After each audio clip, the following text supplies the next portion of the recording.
The purpose of this video is to review the APA Style Manual's levels of heading. There really are two main purposes for the levels of heading in APA. First, they help to add structure to your writing.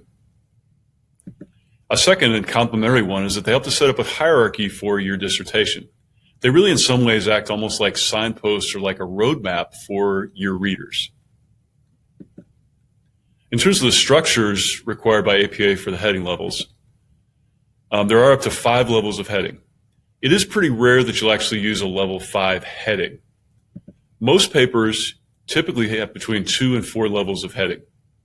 You might be wondering how you know about how many levels of heading are required. Really, this is dependent on the size and also the complexity of your paper. A more lengthy writing or a more complex paper will require greater levels of heading.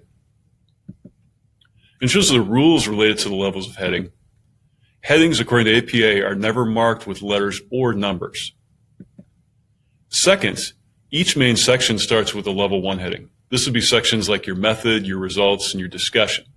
And then they proceed in a top-down fashion. So after the level 1 heading, you'd expect to find level 2, level 3, level 4, and then level 5 headings as needed.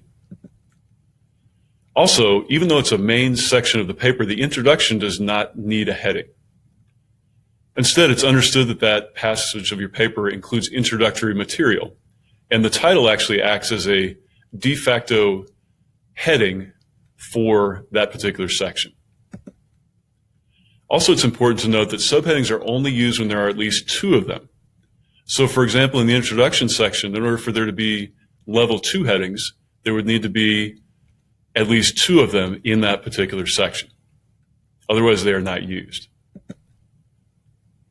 In terms of the formatting for the levels of heading, a level 1 heading, this would be for your main sections, is the text is centered, bold, and title case heading. A level 2 heading is flush left, bold title case heading. Level 3 is flush left, bold, italic, and title case heading.